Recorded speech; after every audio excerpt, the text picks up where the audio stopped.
Okay, so my guest today is a Juno-nominated Canadian singer-songwriter and musician from Six Nations of the Grand River, known for his powerful voice and blend of folk, rock, and roots music, reflecting his heritage and experiences, serving as a form of healing and storytelling. He's also an activist, more so a community leader, and an amazing storyteller. So thanks for coming. Thank you, man. Thank you so much for saying all that really nice stuff about me. My pleasure. Tell me about this photo, the Junos, the matching hats, the jacket, the flag. Yeah, it was the Junos a couple years ago. I was nominated for Roots Album of the Year. I had to do the red carpet in Halifax, and I knew I wanted to.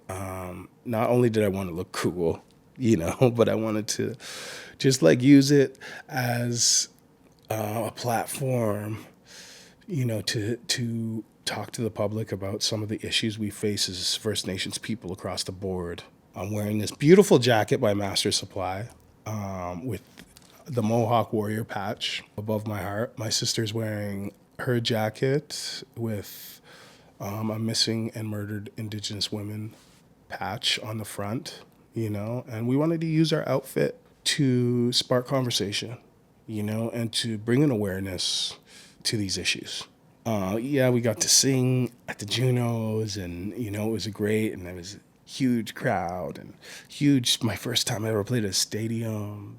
The biggest moment of pride for me was being able to bring that flag onto that stage and wave that flag at such a huge Canadian event. Because this flag is a symbol for a lot of things, and it's a symbol of, for Indigenous rights, land protection, and water protection. It's a symbol that represents, protecting our women, protecting our youth. To bring it up there meant a lot to me. That's amazing. And you said you have 13 similar hats. Yes. Yeah, so tell me about that. Yeah, Jay from Coup d'etat made my hat and my jacket for that show. And, ever since I met Jay, he's been making all my hats. I've went through a lot of different hat makers and tried a lot of hats from across, Turtle Island and in the States. And I just never really clicked with anyone, and then I met Jay and his team over there, and it's just been he's been so crucial in just bringing my image to life. Having a good hat might be one of the most important things you can have as a musician. Oh yeah, you know, and Jay knows what he's doing. Yeah. Shout out Jay. Shout out Jay. And shout out Lane for Master Supply. Love you guys. Yeah, killing it. You won CTV's The Launch. Mm-hmm. Walk me through what that experience was like and how you felt afterwards. There was so many different kind of parts of the launch, the actual filming of the show, super fun. Got to really meet some incredible people.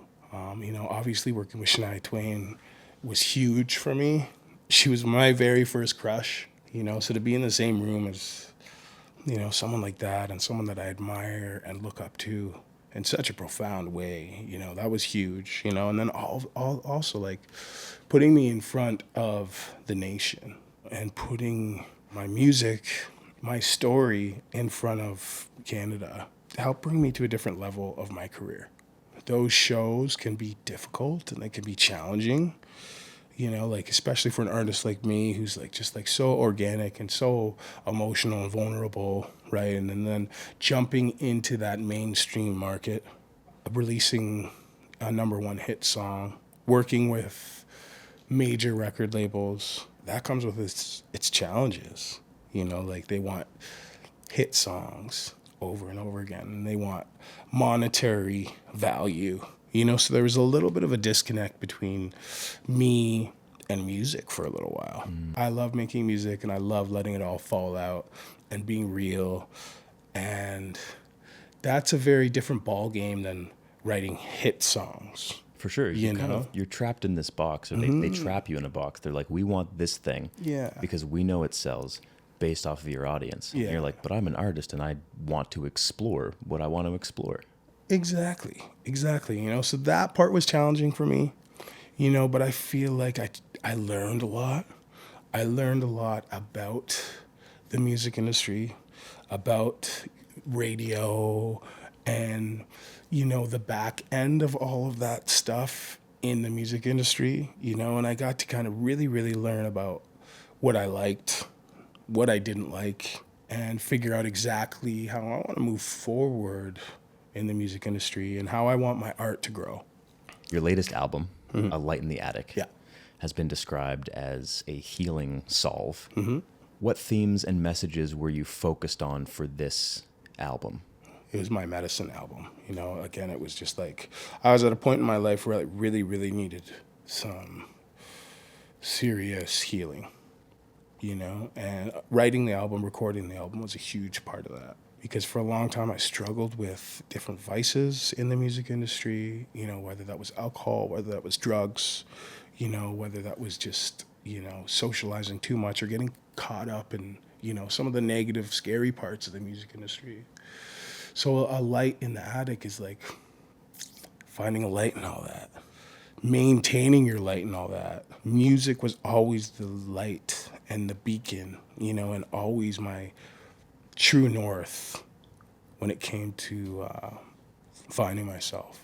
I was listening to that album. I really like it. Amazing job. Thank you. There were quite a few songs that seemed like breakup songs. Were they about women in relationships, or were they kind of allegories or symbolic of other things? There was a lot going on in my life.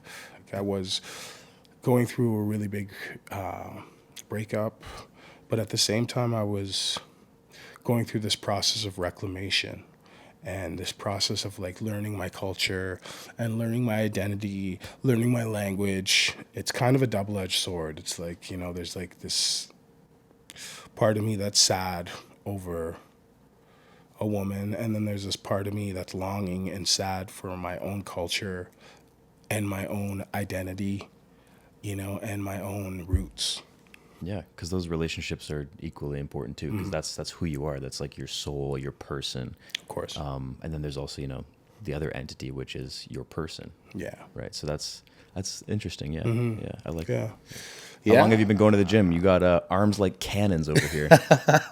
I've been going now for like the last 4 years, but over like the last couple of years, really, really, really kind of locking in and really, really making my health a priority.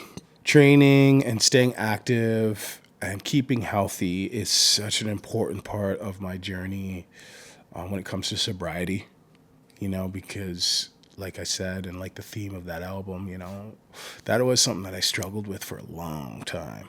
Yeah. And when did you take up boxing? I've been boxing now for like 3 years and doing it competitively for like a year.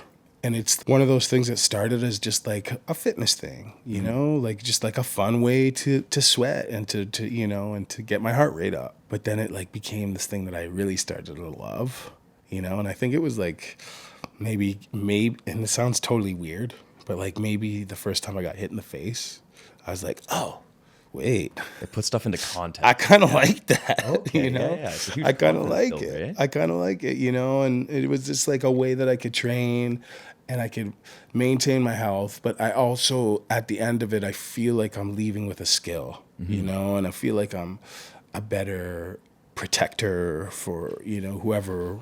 I don't know. It's just like something that's really, really, really become a big part of my life, and something I enjoy so much. It's like very similar to music in the sense of it's just you, and it's like how much time and effort and energy, do you want to put into this craft? And I've found it, just therapeutic, Yeah. That warrior spirit. Yeah, I think it's better to have that knowledge and that ability and not use it than not have it and need it, right? Of course. Your grandparents were forced into the Mohawk Institute residential school. For those who don't know what residential schools are, what are they? Residential schools are like school systems put together by the church that took Native children from their families Yeah, sorry, it's a hard thing for me to talk about Sure. sometimes. Yeah. You know, If there's ever a question, we can just yeah. skip it if you want. No. I think it's important to talk about. You know, and the Mohawk Institute is actually one of the the last closed residential schools. Like it was open in the '80s still. So these sort of schools, yeah, you know, they've had a profound effect on First Nations people. You know, and it's something that affects people for generations. You know, and for me, my grandparents were completely terrified of their culture. You know, they had it beaten out of them. They had it, you know, raped out of them to the point where it's like my grandfather didn't want me to go to school in the res. My grandfather didn't want me to, for instance, he would be like, don't put your native last name on your resume. It's going to hinder you from getting a job. You know, so he had all these kind of thought processes and behaviors that, you know, at the time I didn't really understand. You know, and I didn't really understand why he didn't celebrate his indigenous roots, you know, and it wasn't until later in my life where I figured it all out and it came together and I was like, whoa. You know, as a result, I wasn't raised on the reservation. I was raised in an urban setting in Brantford. So there was like this disconnect of like when I'm in town, in the city, you know, people look at me as this native guy, you know. But when I'm in my community, I'm kind of looked at as an outsider. I didn't know where I fit in. I didn't know who I was. I didn't know where I belonged. You know, I didn't know anything about anything. It's a journey that I'm still on, you know, and every day I learn more, you know, and every day I feel like I reclaim more of my Mohawk identity. And it started for me with music and that inherent ability to tell stories, you know, and I really, really attribute my storytelling ability to my Mohawk roots. You know, like that's how we passed the time back in the day, was telling each other stories.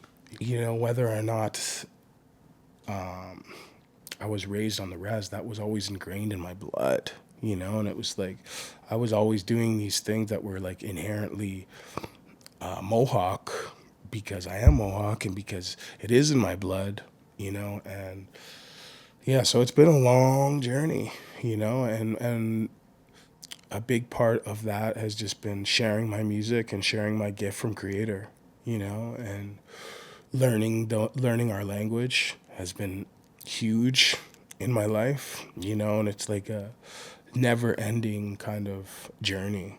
Finding out the true history of, you know, this nation and, you know, what indigenous and First Nations people have been put through, you know, and understanding that and coming to terms with that and healing from that, you know, has been the biggest part of that process of reclamation. I don't want to give too much backlash to the Canadian music industry, but how has it been being an Indigenous artist in the Canadian music industry? But from what I've experienced is like it feels really cutthroat at times, you know, and like people climbing all over each other to get to the top. But I feel as far as just like my Indigenous peers, it's not competition. It's like we're helping to build one another up, you know, we're helping to amplify one another's stories. It feels a little less like I'm alone, you know, because we're kind of all here supporting each other, all here, you know, building each other up. How was your trip to LA? That was mind blowing. Yeah. You know, like being in LA, playing at the Forum, you know, being on the same stage as Eric Clapton, Van Morrison, like this is already beyond anything I ever thought I would do. I kind of still pinch myself when I think about it. Like, did that actually happen? You know, but yeah, man, it happened. And it was, you know, for me, it was the biggest moment of my career. You know, it was the biggest crowd I ever played in front of So far. so far. Yeah. You know, and then just having that opportunity to really, really pay tribute to Robbie Robertson, having that opportunity to honor him, even be a tiny piece of that project, dream come true. What project's this? It's called Life as a Carnival, and it's a documentary being put together by Martin Scorsese about Robbie Robertson's life in the music industry, and one of the big parts of that story is his beginning. Where did he come from? He came from Six Nations. He was half Mohawk. He was raised on Second Line, which is the same road that I'm from. It's a stone, his mom's house where he lived is a stone's throw away from my front door. Being given the opportunity to honor him meant so much to me. Obviously, like working with those big names like Scorsese, Clapton, like all of that stuff is really, really exciting and unforgettable. But like, the most important thing is just being able to, honor a fellow Mohawk musician who comes from, the same land that I do. We kind of touched on this before, but give me a sense of what reclamation means to you in the context of your music.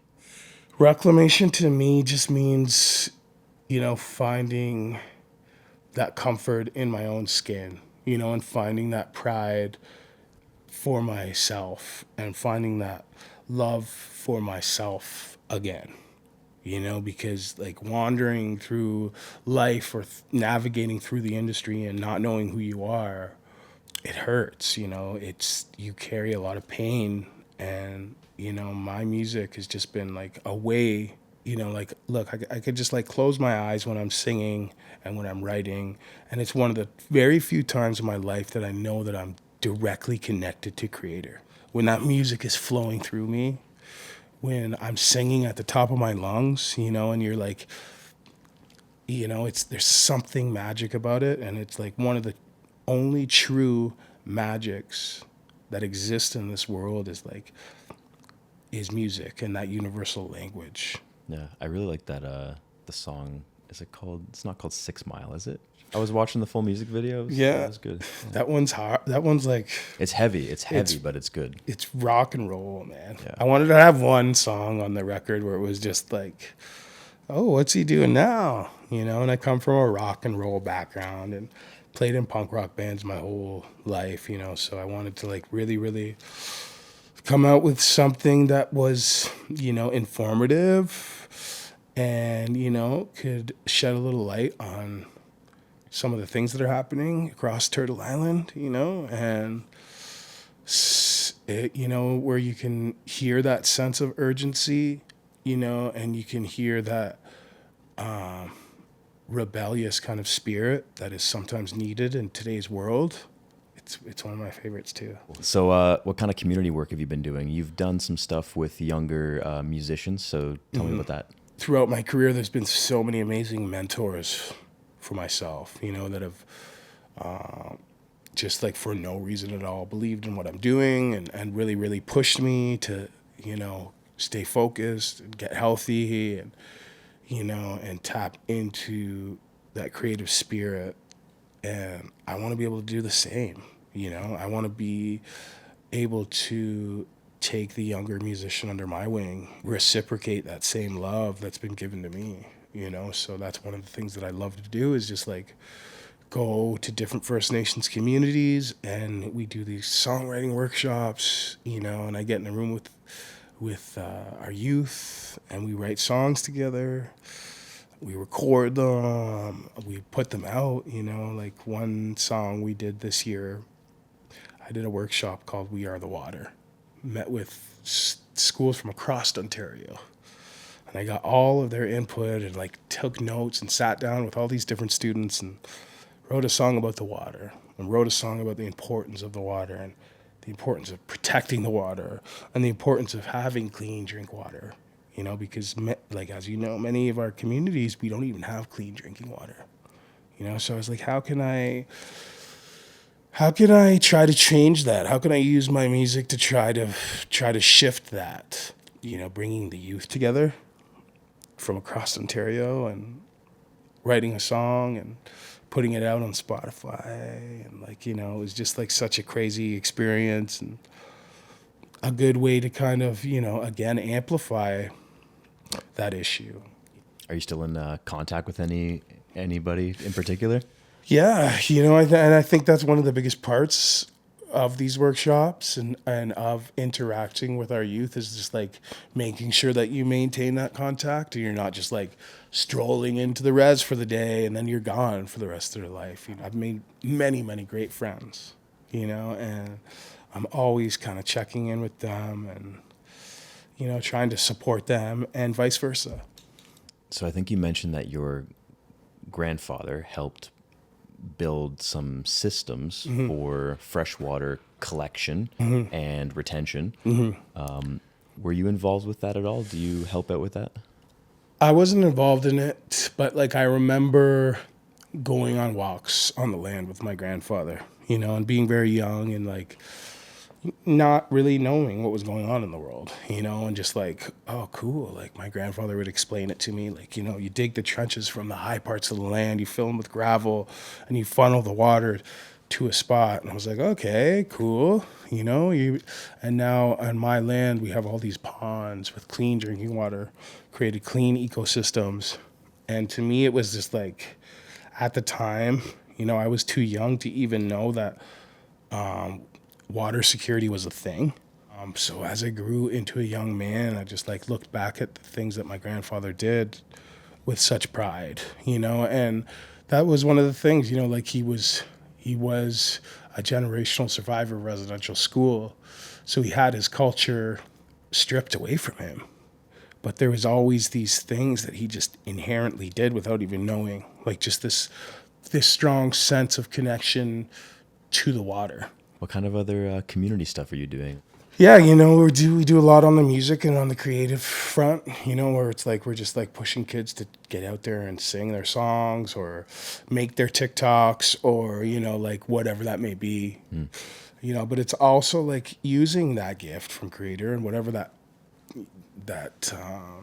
gift is using that to direct attention towards, you know, the fight for clean water, the fight for our lands and our resources, and you know, and on a bigger scale, just this planet, you know, and how can we take our gifts? You know, I'm a singer songwriter. I write sad songs. You know, you're a videographer. You know, director.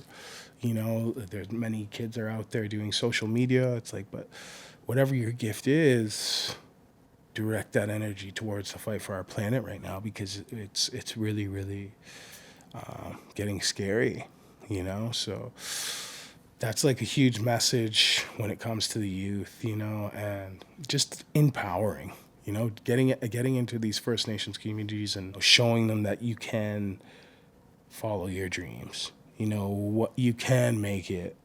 You're raised without any security when it comes to water or food, you know. It's like you know, it can create a lot of challenges, and that's why, like, you know, there's a high suicide rate for Indigenous youth. You know, there's a high rate of missing and murdered Indigenous women. So I like to get into the community and just like do anything I can to try to curve that, you know, and to try to help out and provide some resources and, you know, for my people. What does being bold mean to you? 5 years ago, I was in northern BC, just outside of Smithers, on a First Nations community called Wet'suwet'en. You may have heard of this before. And they were building a pipeline through sacred Indigenous lands. So the Wet'suwet'en people had made a call out across Canada for people to come and stand with them, you know, because this was completely illegal what was happening. And me and 15 other warriors from my community went to northern BC, and we you know, stood on that front line and protected those people and protected that land, you know. And that was probably the boldest moment of my life. I got arrested for a breach of injunction, so that was like a pretty bold moment of my life, you know. And it really came down to just like what did I feel was the right thing to do.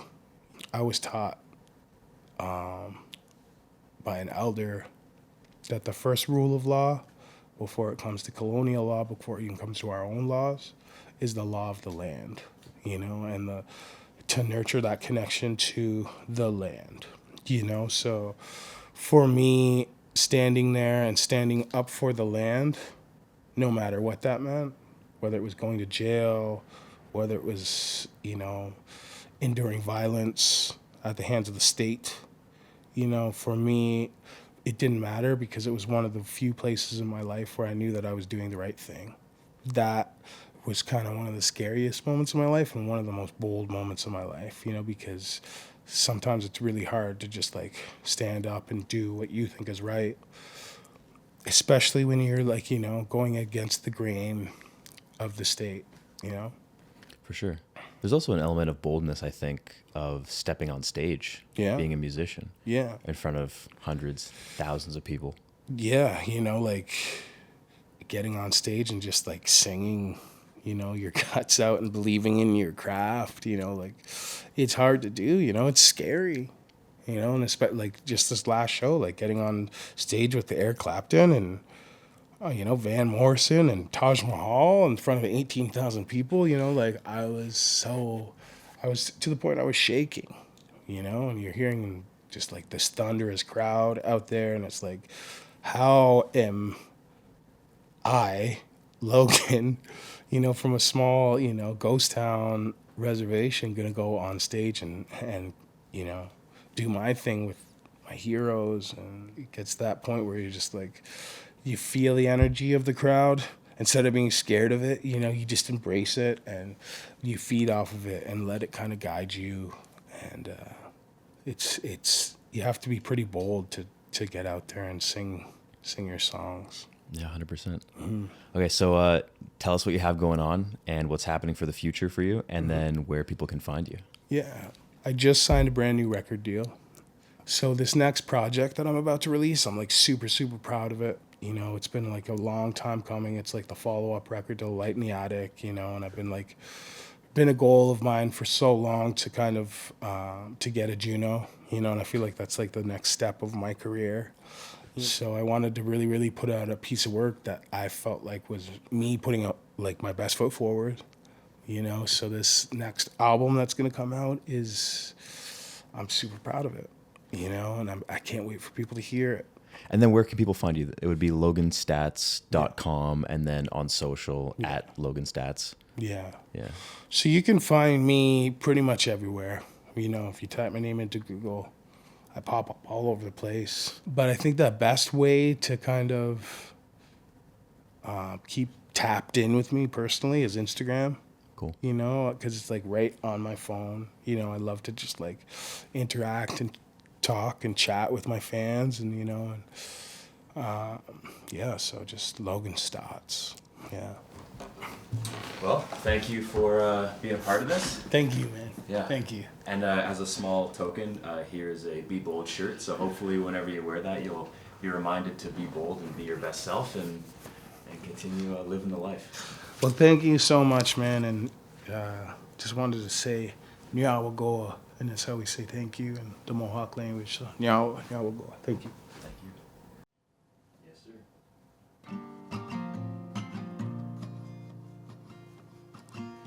And sage grows in the ditches, cedar grows in the shade.